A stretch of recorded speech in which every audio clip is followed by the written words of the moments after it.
The weakest part and most difficult part of Medicare is the prescription drug coverage. This has been impacted significantly for January 1st, 2025 by the Inflation Reduction Act. The last couple of years, I've shared this graphic from the Kaiser Family Foundation that talks about the different elements of the Inflation Reduction Act and how they roll out. In this, it just talks about the $2,000 maximum out of pocket. In the last 3 months, we've gotten to the fine print of this legislation and found out that it's much more impactful for January 1st of 2025 than we initially thought. So there, I've listed by bullet points some of the big things: that maximum out-of-pocket cap. And then we have what's called MP3, the Medicare Prescription Payment Plan.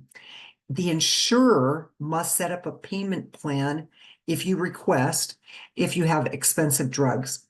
So for instance, if there is a $590 deductible and you are meeting that in that first couple of months, you can request a payment plan that the insurer would then have to set up for you to spread out that cost, because you'd probably hit that $2,000, to spread out that $2,000 throughout the year. But oh my gosh, it is so complicated, because if you add drugs, then the whole payment plan changes, blah, blah, blah, blah, blah. This is all being put on the insurance company. They're hiring all these people. It's pretty extensive, and the insurance companies are reeling about what to do with all these extra expenses because of the Inflation Reduction Act. The elimination of the donut hole is a big deal. So now we have deductibles, we have the initial coverage stage, and then we go right into the catastrophic stage, and I'll share that with you down a little bit further. So as I said, the insurance companies are losing money on this, and here's why. Let's just take Eliquis, that it costs about $500 in 2025. So someone on Eliquis, $500 a month, $6,000 is what the pharmaceutical company is looking for when someone has Eliquis.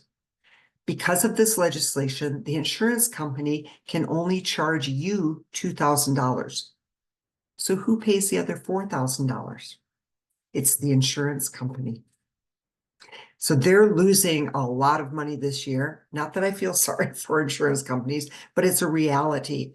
And they have shareholders that they have to satisfy. So what are they doing? They're degrading the formularies, and this is both on standalone prescription drug plans and Medicare Advantage plans. They're also changing plan benefits. Many of the plans have cut the over-the-counter benefit, that's Medicare Advantage. They're upping their co-pays on Medicare Advantage plans, upping the maximum out-of-pocket on Medicare Advantage plans. So we're seeing a lot of effects for 2025. I hope you took your time to look at your annual notice of changes where it shows 2024 and 2025, and you can compare how things are changing. And a lot of this is due to the Inflation Reduction Act. Also, we're seeing steep premium increases. The premiums on standalone prescription drug plans in Colorado range in 2025 from $0 to $151 per month in premium. We're also seeing a move as Tier 3 drugs are often now categorized by a percentage instead of straight dollar amount. Many Tier 3 copays in previous years were between $42 and $47. Now they just say a flat percentage. So that's a problem. Elimination of prescription drug plans and Medicare Advantage plans. We've gone from 20 standalone prescription drug plans down to 13 for 2025. Medicare Advantage plans are being eliminated in certain counties that were unprofitable by most carriers. And then the big unfortunate news for both you and me is that half of the plans now do not offer compensation for agents. So any work that I would do, I wouldn't be paid for on half of the plans. So as you have read in the narrative of the email, I've had to make some hard choices. So we've got legislative changes that have precipitated insurance company policy and plan changes. And we've had to adjust our business models, we agents, to keep up with the changes in Medicare. So this year, I am not doing prescription drug plan reviews as we've known them in the past, because the Inflation Reduction Act really has changed everything. I'm going to help you. I want to look at your drug list with you, teach you how to do it yourself. Go to Medicare.gov and all those things that we did during your initial enrollment, and I'll refresh your memory on that.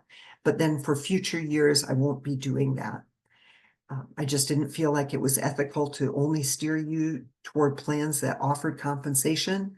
And I'm not going to do work for free and let the insurance companies get rich. So this year, please enter your drugs via either this QR code or this hyperlink, as you'll see it in the email. And then we'll schedule a time in November, and I'll go over how to do this for yourself in the future. You will have to do your own enrollment. My errors and omissions policy will not cover me helping you do this if I'm not contracted with plans. And WellCare, in particular, Centene Corporation, has discontinued agents' contracts. So I don't think that's right. And you can certainly voice your opinion to Medicare, but that's what's happening for this year. It saddens me to have this, to have to be doing this. I do want to just let you know that this is what the standard benefit plan looks like for 2025. And what we mean by the standard plan is that all plans must be at least this good. Some plans have a lower deductible than $590. And so this is the lowest bar. There are some plans that are better. And this will be part of the client Zoom, and you'll be seeing this in a lot of the publications. So of course, you pay 100% of the deductible.